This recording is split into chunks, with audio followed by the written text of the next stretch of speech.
Welcome to Football Never Sleeps. On our way to being viral and overcaffeinated, this is your weekly YouTube show, all Notre Dame football. And a fan base that's probably bragging about their 40 times today back in the day, real or embellished. I'm Eric Hansen in South Bend and measuring my current 40 time with a sundial.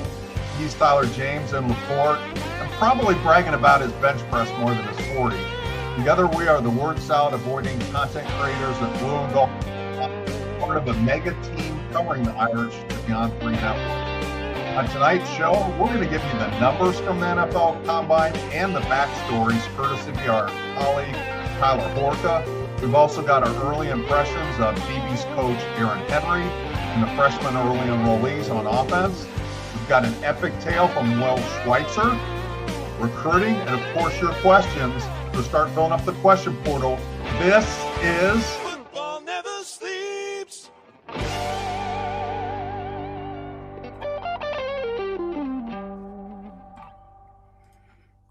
All right. Well, welcome to March, everyone. Even though it's the best time of basketball season, we love to keep talking football around here.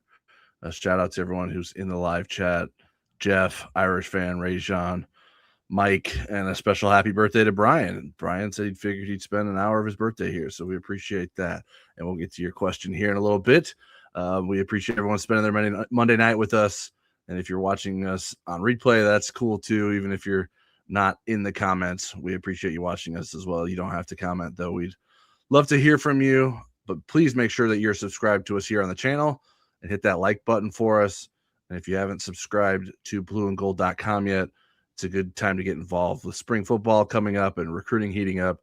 There'll be plenty of content you will want to consume. New subscribers can sign up for just $1. Use the link in our video description below or head over to blueandgold.com and hit the join button. All right, we are going to start with our NFL Combine reaction. As Eric alluded to, 6 former Notre Dame football players completed their various NFL Combine experiences in this past week. As expected, running back Jeremiyah Love made a strong impression, running a 4.36 in the 40-yard dash. He was also complimented for the drill work he did and even the on-camera interview he did with NFL Network, which isn't surprising for those of us who know Jeremiyah Love. What did you think of Love being such a headliner at the Combine?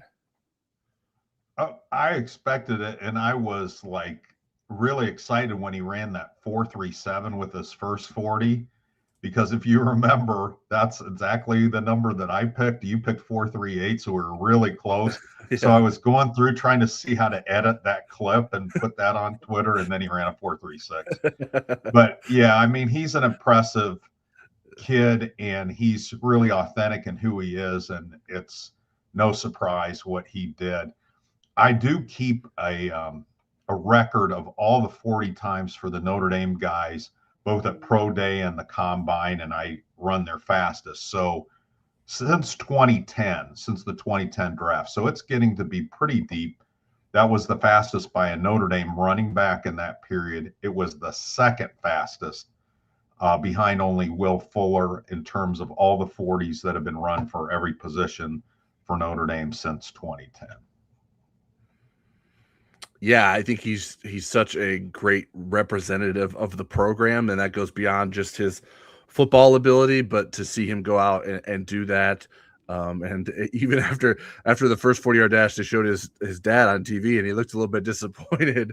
And the fact that he got in the 4.3s, I think there were some people that weren't necessarily sure, even though obviously we know he has great football speed, but he's a big kid, and it's the 40-yard dash sometimes doesn't necessarily lend to some of those running backs. Like, you could be a very good running back and not have a great 40-yard dash.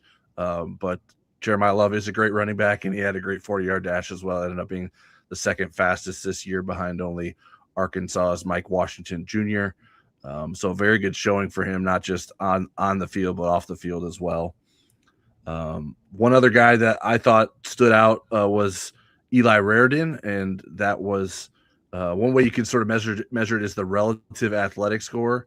It's a metric created by Kent Lee Platt that he's used since 1980, or he's gone back through 1987. That accounts for measurements of a player and their testing results, and the scale is from 1 to 10. tight end Eli Raridan ended up with the best RAS of Notre Dame's participants. He scored a 9.66. He had a 4.62 40-yard dash, a 36-inch vertical, and a 10'3" broad jump. I'm curious whether or not you are well-versed in RAS. How important do you think Eli Raridan's performance was at the Combine? I think it was important for him to test well. He's had, one of the showcases in terms of showing out at the showcases, pre-draft showcases, and then doing well here. He doesn't have a lot of great film because he was injured for most of his career. So I think people wanted to have something to back up what they saw this year. And I think for Eli, that really did help validate what they saw on film this year. I mean, a 4.62 40, that's one of the faster tight end 40s from out of Notre Dame stable. So I thought that was pretty impressive. How about you, Tyler? What would you like about that? Yeah, it's valuable because there are some very freaky tight ends in this draft class in terms of athleticism. Oregon's Kenyon Sadiq ran a 4.39 in the 40. Vanderbilt's Eli Stowers jumped a record 45.5 inches vertically. Those guys are smaller than Raridan, though. Sadiq 6'3", Stowers is 6'4", Raridan is 6'6". So for Raridan to be running that well and jumping that well at his size, I think is valuable. I mean, even with that RAS score that I mentioned, there were some guys that aren't Sadiq and Stowers that had slightly better scores than Raridan, and that just speaks to the level of athlete that the tight end position possesses. And so for him to put that together with the sort of the athleticism that I think we all believed Eli Raridan to have, and maybe just didn't get a chance to show it as much because of his injuries throughout his career, and then this past season was able to produce at a level that we thought he was capable of, and then go out and match that with the athleticism, I think stock up for Eli Raridan coming out of the NFL Combine. Yeah, let me, again, just referencing that 2010 to now list, there are two tight ends, Notre Dame tight ends, that ran faster 40s at their combines. Tommy Tremble was a 4.59 and Brock Wright was a 4.60. But here's some other guys just to compare. Tyler Eifert was 4.68, Michael Mayer 4.7, Cole Kmet 4.7, Alize Mack 4.7, Ben Koyack 4.72, Kyle Rudolph 4.78. Kyle, I think, would have run faster. He was coming off of a leg injury, but still, that gives you a really good comparison about guys that have gone on to play in the NFL for the Irish. Speaking of maybe being slightly disappointed in the 40-yard dash, running back Jadarian Price didn't seem to be overjoyed with his 4.49 in the 40-yard dash. His RAS score was an 8.76 with a 35-inch vertical and a 10.4 broad jump. Did you think Price would run faster than that? Maybe a little bit faster. I think what you get from Price is that great speed along with being able to break tackles. When you think about him with those long touch or kickoff returns, he usually has to break a tackle or two, and then he gets the steam going. And it also feels, I think both with Price and Love, it feels like if you time the last part of their 40 yards in a 100-yard run or an 80-yard run, it would be faster than those times. So, I don't know if he's going to rerun that at Pro Day, but I still thought that was a really good number. Yeah, I wouldn't have been surprised if he ran slightly better than that, but it didn't seem particularly slow necessarily. I think it highlights how special what Jeremiyah Love did was in terms of his 40. Like you can't, everyone's not going to be able to go out and do that. But again, you can be a good running back and not have the greatest 40. Kyron Williams ran a 4.65, and he's had a successful NFL career so far. So I don't think that necessarily will tank Jadarian Price's draft stock. I think there's probably still a good chance he's the second running back taken based off of what the draft analysts are saying, but we'll see how that continues to evolve as they approach the draft in April. Malachi Fields was one of two wide receivers who didn't run below a 4.6. His 4.61 was 33rd out of 34 receivers. How much do you think that will hurt Fields? I don't know. I mean, it felt like the Senior Bowl performances, both at the practices and the game, just rocketed him up. And I don't know that having a 40 time a 4.61, you're going to say, oh, wait, that was just a mirage, because you look at his tape and what he does, and it feels a lot faster than 4.61. I was surprised, and I could see him rerunning that at the pro day and getting that down some.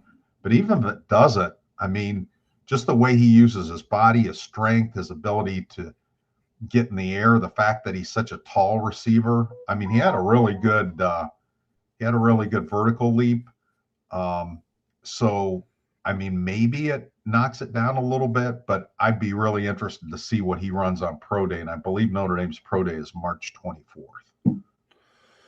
Yeah, I think it maybe pours a little cold water on the folks that were saying maybe he's a first round wide receiver. I wasn't necessarily sure that he was going to be a first round receiver, and I think maybe this 40 time would prevent him from doing that. But I think it's probably more than just the 40 time. But there are productive NFL wide receivers like Keon Coleman. He was the first pick of the second round in 2024. He ran the same 40 at the combine as Fields. He's a Buffalo Bills wide receiver. He's unfortunately been a bit of a letdown for the Bills. Packers wide receiver Dontavian Wicks, who also went to Virginia, was a 5th round pick in 2023, and he ran the same 40, and he's been pretty productive for the Packers when healthy. So, yeah, like you mentioned, he had a pretty good vertical jump. He was tied for 11th out of 30. He was one of only 7 receivers to do the shuttle and the 3-cone with decent times there. So I think there's still plenty to like about Malachi Fields' game, but he wasn't able to put that sort of eyebrow-raising 40 on tape for scouts this past weekend. Right, and we've seen some boundary receivers for Notre Dame in the past actually kind of surprise us with faster ones, like Miles Boykin and Chase Claypool. I think both ran faster than we thought, and they were sub 4.5s. Offensive lineman Emil Wagner did the testing portion. Billy Strauth did not. Both did drill work, which is probably more important for them than anything. I don't know if there's anything you want to add about the offensive lineman. We love talking offensive lineman, but when it comes to the combine, there's not a lot of offensive line talk unless we want to talk about arm length, because that's the topic du jour when it comes to linemen.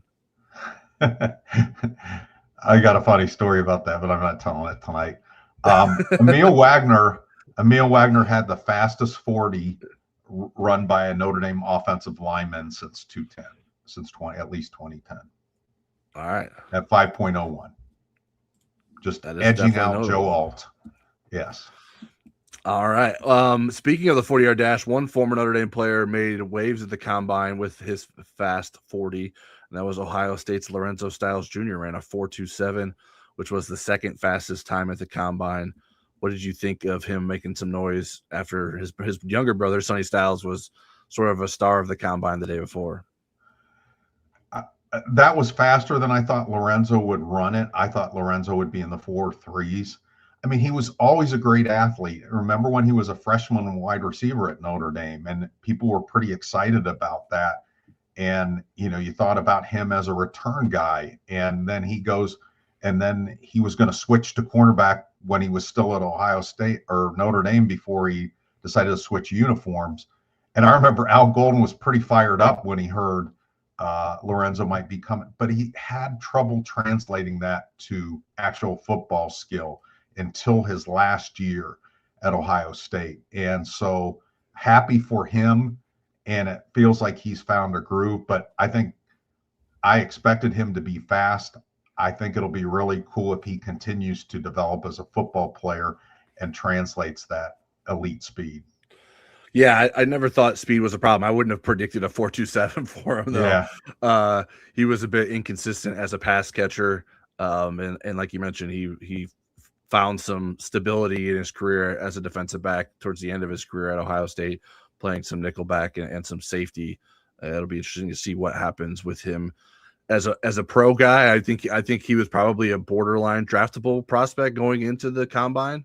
I wonder if this solidifies him as a draftable prospect, because he does. I don't think he has a ton of like excellent tape. I know he hit a kick return for a touchdown this past season for Ohio State, and made some plays defensively, but maybe a guy that is just sort of getting into his groove, and maybe you take a chance on that athleticism and figure out how to improve his talents there. All right, let's hop into some of the questions we have. Let's get to that first one from the birthday boy, Brian. What result from the combine was the most and least surprising? Of the Notre Dame guys, I would say the most surprising for me would have been the Malachi Fields 40 time. And the least surprising for me was that Jeremiyah Love is a stud. Yeah, I think it's hard to argue with either of those. I think those would probably be the way I would go to. Oh, come on, argue with me. Brian wants that on his birthday. He wants arguments. We can start doing our best first take impression and start getting very animated and excited about what we're talking about. But yeah, I think those are good picks. I mean, maybe on the surprising side, slightly just to see how well Eli Raridan did, that he was able to go out and do those, and maybe not just one specific thing, but he was able to do so well across the board for himself. I think not like incredibly surprising, but I think something that it wouldn't have surprised me if he had a less than stellar vertical leap or less than stellar 40 or something like that. So especially after 2 ACL surgeries, right? To see him get down, he definitely lost some weight. I think he weighed in at 245 at the combine, so he definitely trimmed down probably to help him run a 40 a little bit faster, because he'll almost certainly be a little bit bigger in his playing career moving forward after that. All right, Jeff Stevens says, where do E&T expect Schrouf to go in the draft? Are his injuries a big concern?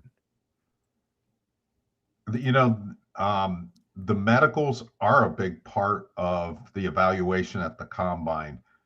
I don't think that it's going to end up being a big concern, especially if they deemed him fully healthy. And the funny thing about Billy Schrouf is I could see him playing with a broken leg in the game. I'm not wishing that on him, but if that happened, I would not be surprised. And then he'd go milk a cow, because he used to work on a dairy farm for his parents. So he's amazing. I'm going to say third round for Schrouf, but I wouldn't be surprised if he went a little bit higher than that. I think there's enough good tape on it. I also think he's a guy that's just going to keep getting better. Yeah, I would say probably third or fourth round for Schrouf. I'm sure the injury, like folks that are considering drafting him, want clarity and understanding about his injuries. I don't know that it's like this guy has a huge like injury concern, as long as they know what has been wrong with him and what the prognosis is moving forward. I don't think there's any necessarily thing that suggests that he's not going to be able to do what he wants to in his NFL career. Obviously linemen are liable to get hurt. That just is a part of the game. But I think that he will be a good middle round pick, and potentially have a lengthy NFL career if he can stay healthy and play to his potential. Rajon says, Eric, does your doorbell work? You might be getting visitors. So I don't know if that's a threat or a promise of presence, but just be on. I wanted to make sure you're on the alert, Eric. My doorbell actually doesn't work. Oh no. I have a Ring doorbell in a box over there that one of my sons has promised that he would install, and it's been sitting there for a while. So eventually I'll have the video camera first, but the one that's on there is not functional. All right, well, we got to get that taken care of. Irish fan 44 said, I can't drink a 40 as fast as I used to. I thought that was a pretty funny joke, and I appreciate that. Jeff Stevens says, how many, in addition to the combine ND invited players, will participate in the ND Pro Day? Are they allowed to opt out of some testing and drills at Pro Day? So even the guys that didn't get invited to the combine can participate in the Pro Day. And also what happens sometimes is that a player that transferred out of Notre Dame will come back to Notre Dame's pro day. Seems like there's at least one of those each year, if not several of those. Yeah. And then the guys that were at the combine, they can do nothing. They can do everything all over again if they want to. Generally, if they're happy with what they did at the combine, they just would interview with teams at the pro day. Yeah, I think, and you are allowed to like pick and choose what you want to do. Like it's totally up to the player. Like obviously the NFL personnel that's there can be like, hey, no, we really want to see you do this. But it's always up to the player to decide what they want to do in terms of which drills to do or which testing to do. So yeah, you'll see guys that maybe just run the 40 at maybe like a Malachi Fields, if he feels like he can run faster, runs the 40 and then doesn't do anything else besides that. Besides, I would imagine he would catch passes and stuff. But yeah, I don't know what the number is. I would have to go through the list to count them all up, like because I'm sure Devontae Smith will do it, Jalen Stroman, all those guys that didn't get invited to the combine that are hoping to get drafted, even like the guys that are farther down the list that maybe you wouldn't even expect to be in the NFL. I think those guys even tend to participate unless there's guys that truly don't care or aren't interested in trying to be professional football players. But yeah, I don't know that I have any good examples of guys that would be coming back. It tends to be like the guys that went to smaller schools and maybe don't have as big of profiles. Like I think Paul Moala came back one year. I would. Yeah, but Javar Armstrong came back from like Illinois. I would still say Illinois is lower profile than that's what Aaron Henry thinks so too. and Everett Golson came back from Florida State and participated in Notre Dame's. And Brian Kelly was very disappointed that Everett wasn't more. And one of the scouts was that Everett wasn't more prepared. That was interesting. And two guys like I guess in theory could come back would be Rocco Spindler and Pat Coogan. I would imagine they would have plenty of attention at their programs, but maybe they do come back. I don't know. I've done no research in terms or reporting in terms of who's invited or wanting to come back for Notre Dame's pro day. And you could do both schools, but sometimes there's more scouts at Notre Dame just because of who usually is in their draftable list. I would, given that Pat Coogan plays with Fernando Mendoza, I don't know that it's gonna be hard to have more guys than that will be at IU. Maybe with Rocco though at Nebraska.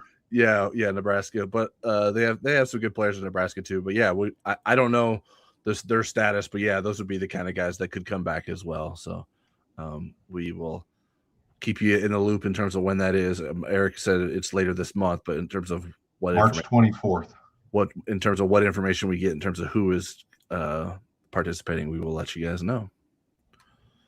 A few more combine things. You mentioned Tyler Horka's reporting. I thought he did a great job for Blue and Gold down in Indianapolis for us.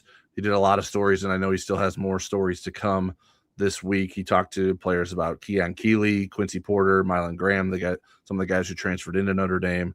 He talked with Emil Wagner and Malachi Fields about choosing to train with Lauren Lando at Notre Dame for the draft. What stood out to you from those stories, or anything specific?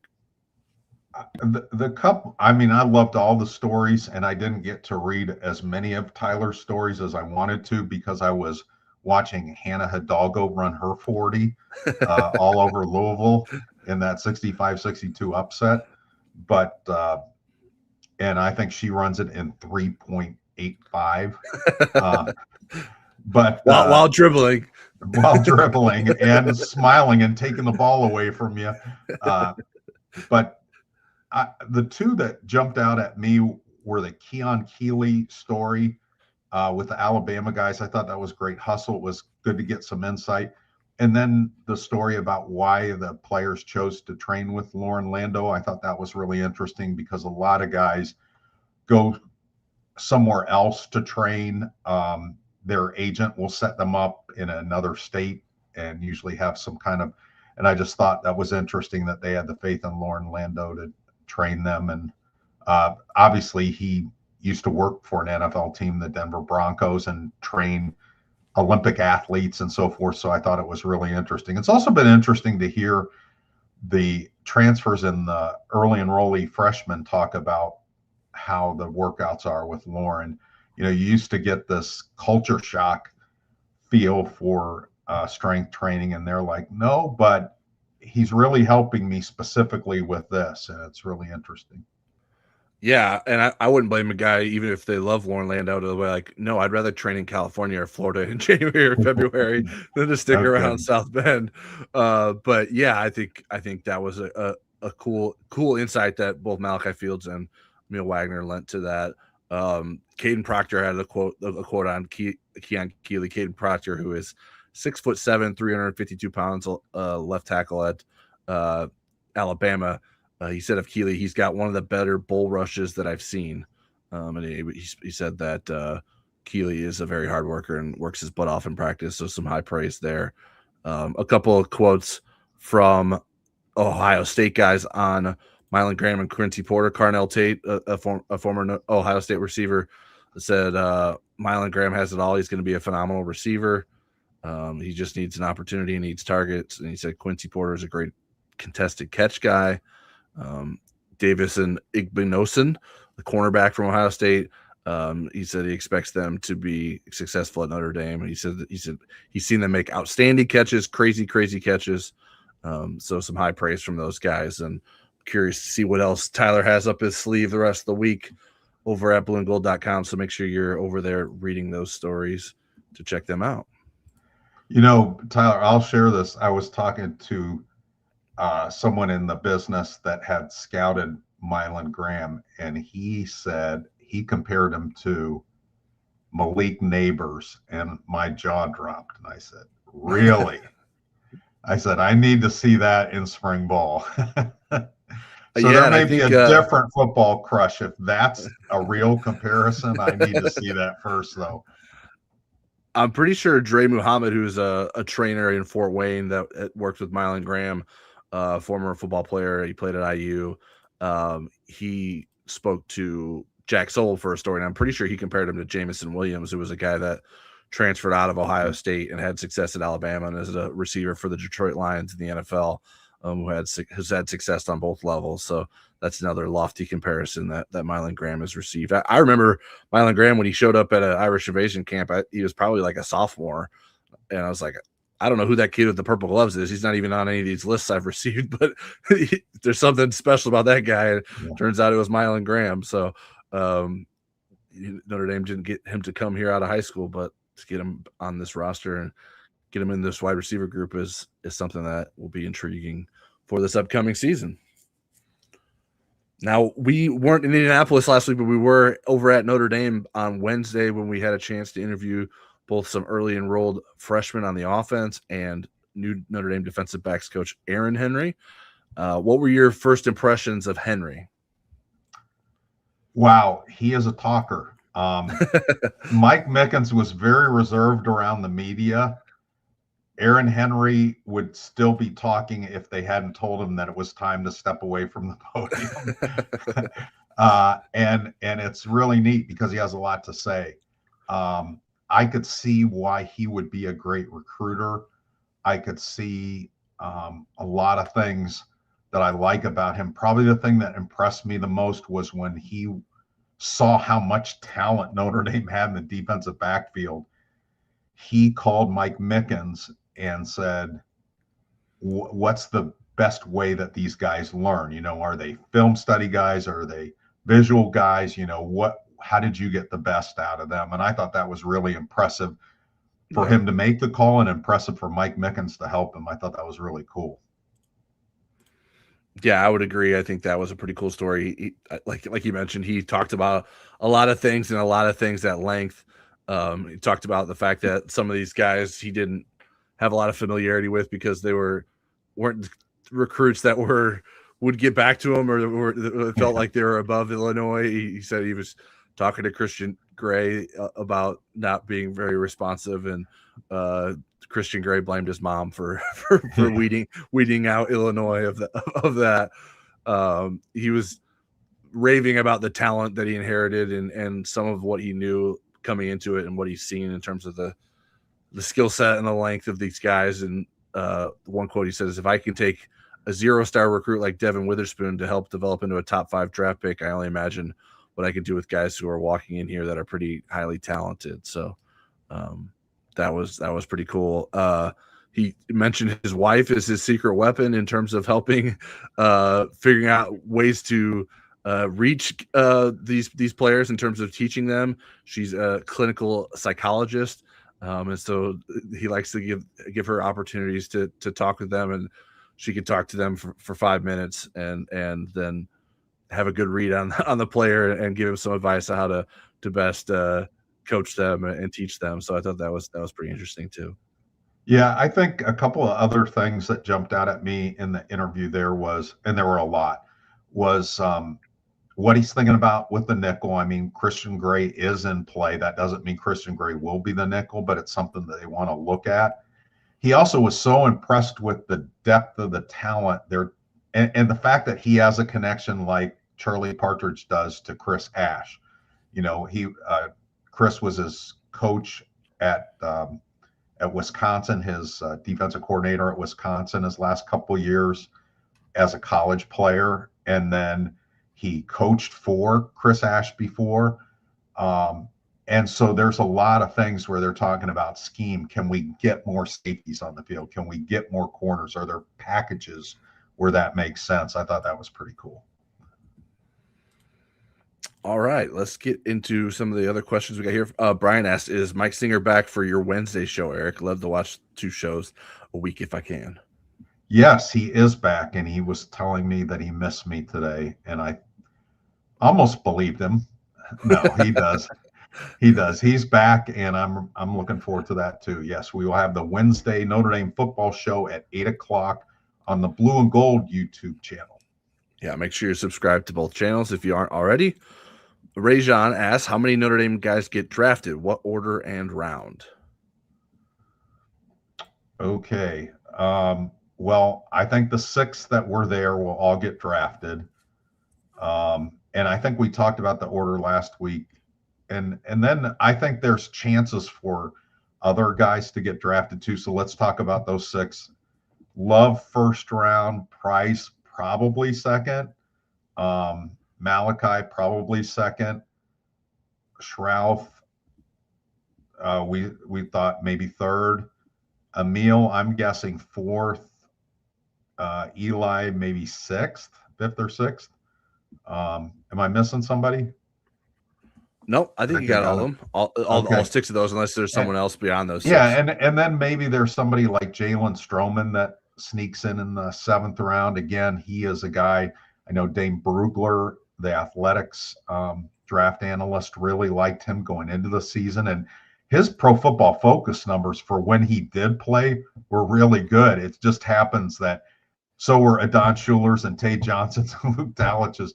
Their name was pretty safety rich last year. Yeah, I think it almost certainly won't go like this because it ended up being I put like one guy in each round. But I have Jeremiyah Love is a first rounder, Jadarian Price is a second rounder, Malachi Fields is a third rounder, Billy Strouth is a fourth rounder, Eli Raridan is a fifth rounder, and Emil Wagner is a sixth rounder. I think the order of Raridan and Wagner could certainly switch. Wagner is someone that I'm a little less clear about, like how high he's valued in terms of his play as an offensive tackle this past season and athleticism. Like, obviously, it only takes one team to believe in you, and so where is he valued at? I think that's someone that I could see there being a very wide range of where people think he could end up being drafted. And yeah, for the other guys, I'm not sure. Stroman, I think, is in the conversation there. Will Pauling, I think, could latch onto a team, whether he gets drafted or not. We'll see. Like Devontae Smith certainly has had a lot of experience as a college defensive back. So I think Rubio maybe too. I mean, sure. Rubio might be a guy. Absolutely. Let's see. Sharon Moore's divorce attorney says if Quincy Porter is significantly faster than Fields out there, this could be a wonderfully entertaining season on offense coming up this fall. I think that Quincy Porter is faster than Malachi Fields. If that 4.61 is a real number, I think Quincy Porter is faster than that.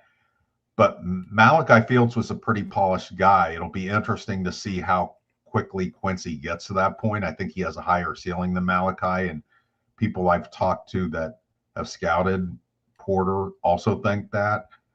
But and I love Porter's attitude. I like the fact that he feels like he's got to earn. He doesn't walk into a room like thinking I'm a 5-star guy and everything's gonna just roll my way. He's willing to work for it. I think his recovery from the knee procedure plays into this a little bit, but I expect he's going to make a big impact. I think both those Ohio State receivers are really, really exciting. Yeah, it's going to be interesting to see how they get worked into the offense and where they can play and how they use Quincy Porter and Mylan Graham. I think they both have a lot of potential and can impact this team significantly. And yeah, if Quincy Porter can play to the level Malachi Fields did, that would be outstanding for Notre Dame.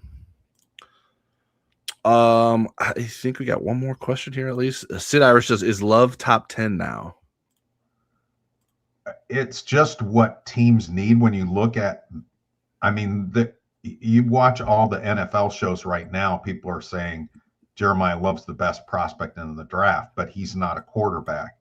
And so how much does his positional value sink him?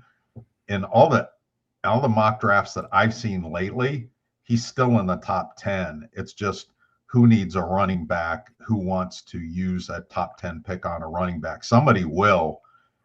I don't think he's a guy that people will trade up for necessarily because they tend to do that with quarterbacks.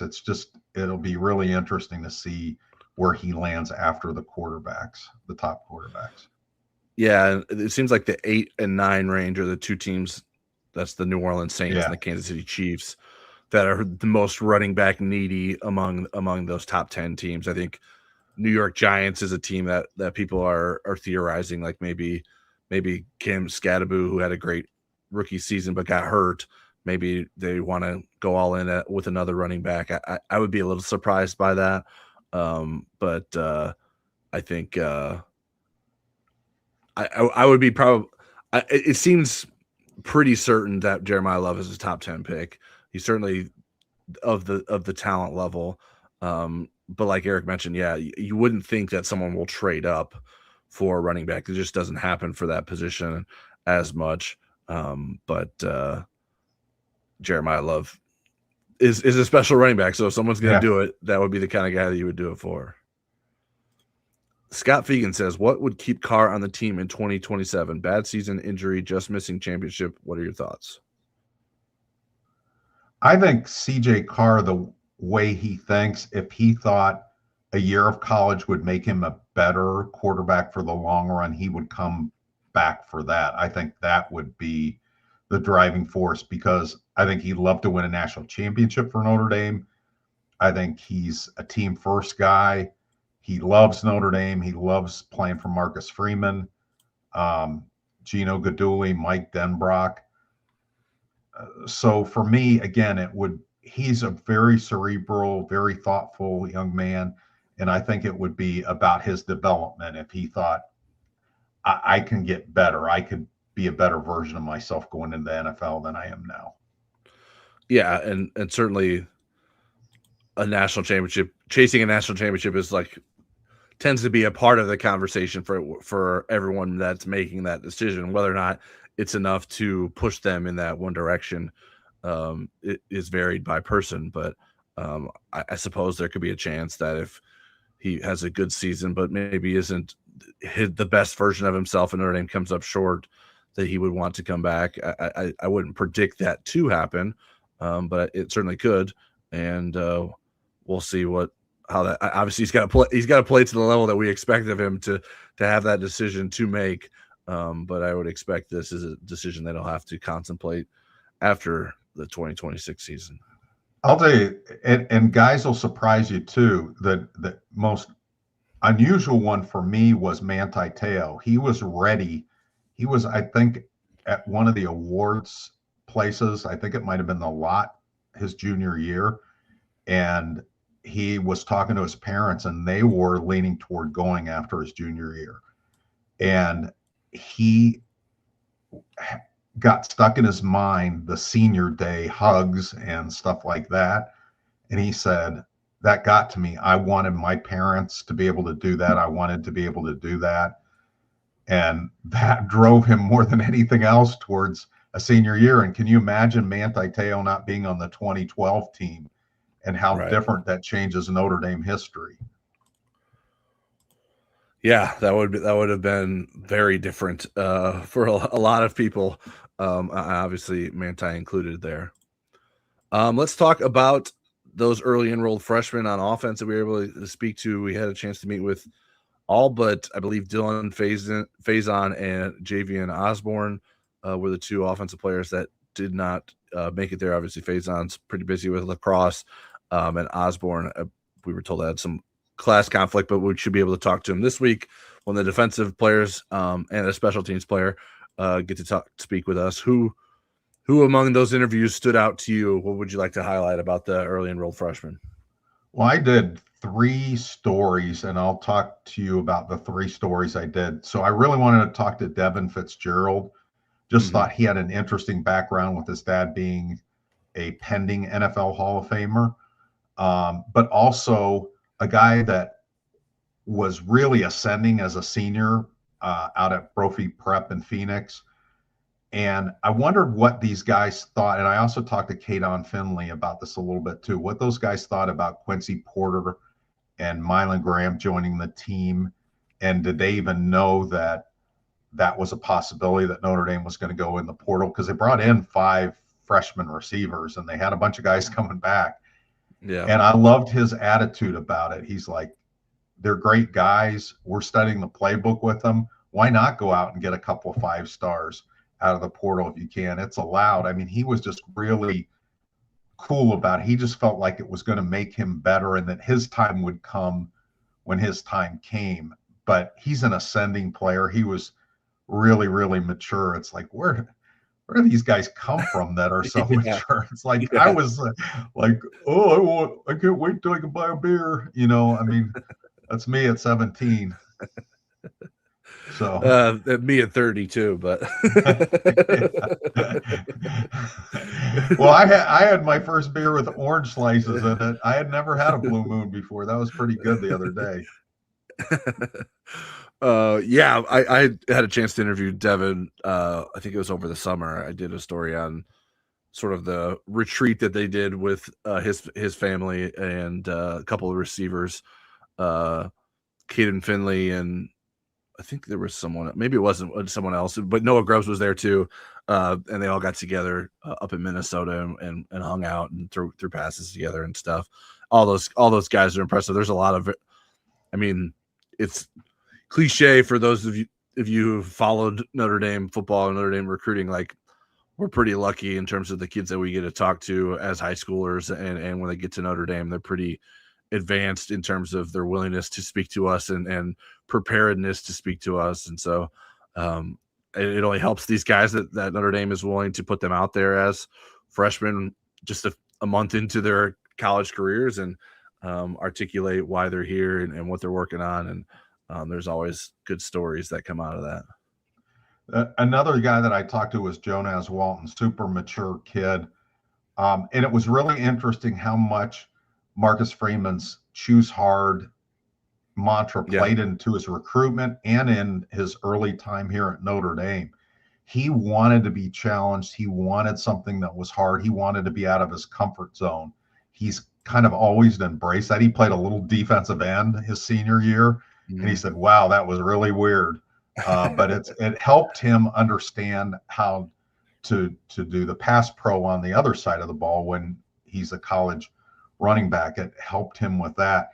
But he said it is hard. You know, the classes are hard. He couldn't believe how much it snowed up here. He thought I thought it'd snow for a couple of weeks. He goes, it keeps snowing. But the thing that was really interesting was he told his parents, he goes, we have a lot of help up here. He goes, if I don't get my degree, that's on me. Because he felt like Notre Dame was here. Yes, it was hard, but you have the right supports around you. I was really impressed with him. Preston Frizel's kind of thumbnail is he came in at 204 pounds on a tight end. And part of that was, or largely that was because he had been ill when he got weighed. He was up to 220 when I talked to him. His hope is to be 235 by the start of the season, if not in the springtime. But he is a guy that is, a detached tight end. That's what he did, very much wide receiver kind of stuff at Toledo Central Catholic. And yet he's really working on being a guy that can help in the running game and that can be an attached tight end. And that's what he's working toward. But he was an impressive guy too. Yeah, I put my focus on Noah Grubbs in terms of who I spent the most time with. Obviously, wanted to know how he feels about embracing this quarterback 2 battle that he's walked right into, and the opportunity that he feels like he has there, the sort of the leap in terms of what he has to do in terms of learning the playbook. And it's not just about learning the plays, but learning how the defense is playing against you and knowing how to get into better looks for your team based on what the defense is trying to do. That has been what he's been trying to focus on to get himself ready to be able to be a backup quarterback. I talked to Sullivan Garvin, offensive lineman, who is working on making a transition to center, has not played center before. And I thought it was kind of interesting. Obviously, we all think of the fact that you have to get the snap down. That's the first thing you have to do as the center. But it was like, it's not just the snap, it's the timing of the snap. He was talking about like making sure he was doing it with the right timing with the clap cadence. When the quarterback claps, how quickly he's getting it off, and making sure that he's on the right page with all of that. Talked to Tyler Merrill, another offensive lineman who I've gotten to know throughout the recruiting process. He says his main physical goal is becoming quicker. He wants to maybe even lose some weight. He's a big kid, big barrel-chested kid. He said he wants to be agile but big. He sort of compared himself to Sullivan Absher as someone who plays with a lot of size, but can move around and do things, and obviously established himself as a starter late last season. So Tyler Merrill is making those adjustments.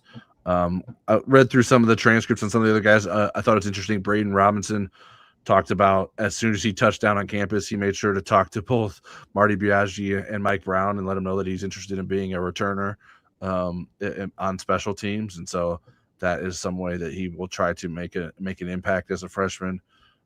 Charlie Tom talked about needing to put on weight. He said he's 280 pounds as the skinniest offensive lineman in the class.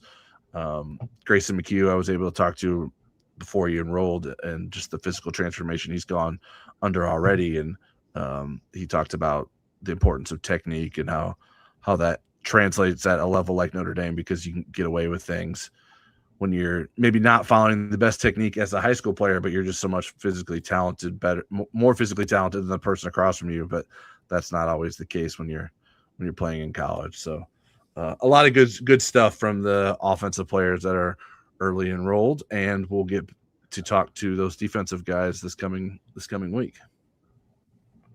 See, Tyler talked a lot more because I talked to Aaron Henry. yeah.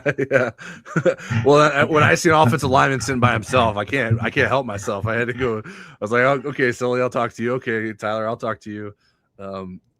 Obviously, our Tyler connection, you can't resist that. But you wrote a great story that published today about Will Schweitzer, a former Notre Dame player.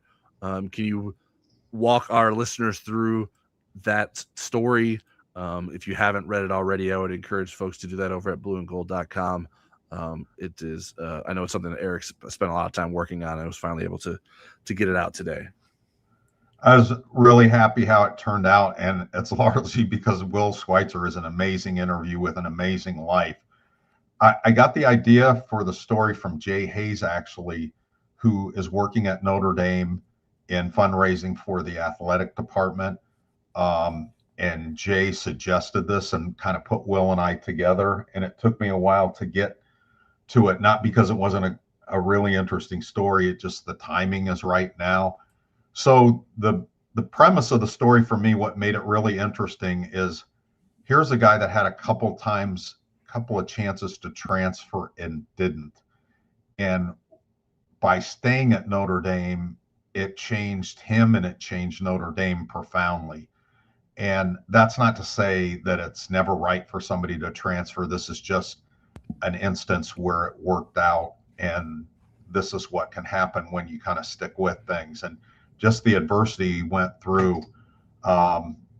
Will was a guy that was in that weird 2021 recruiting class where there was no official visits, no unofficial visits. You couldn't really evaluate players really well. He got evaluated a little bit before the pandemic started.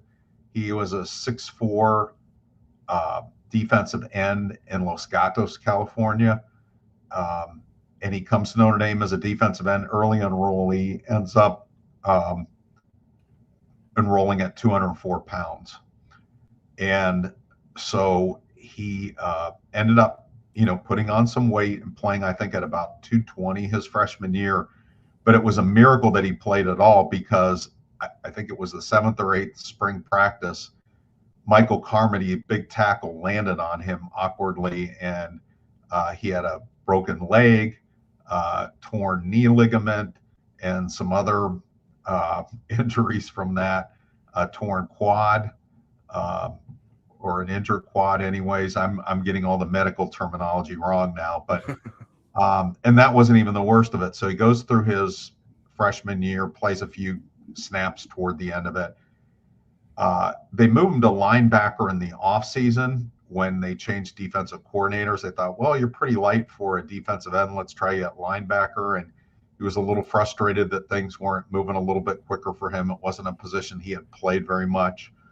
And so he goes to the Ohio State game, and he had to go on his own because he didn't make the travel squad for the first time in his career.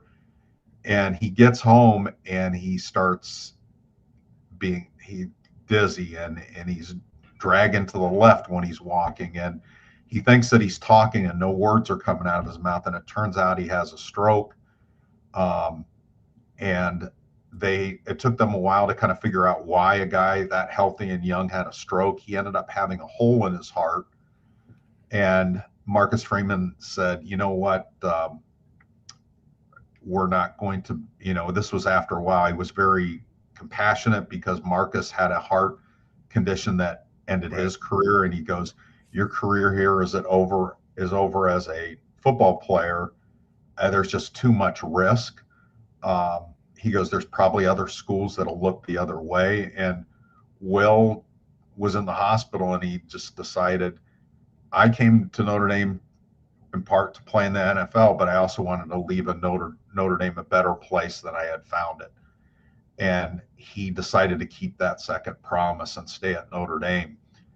And he went to work with Amir Carlisle, who had been hired in player development to help guys with life after football. And we had a big series from Trevor Ruland. If this program had been around when Trevor was here, it really would have helped Trevor Ruland transition into life after football, not just from a job standpoint, but financial, from the psychological part of it when the cheering stops and stuff. It was really cool. And then he ends up getting a job out of college, kind of with the connection he made in the program with Joe Schmidt, who helped line him up with Databricks, which is a company in Chicago.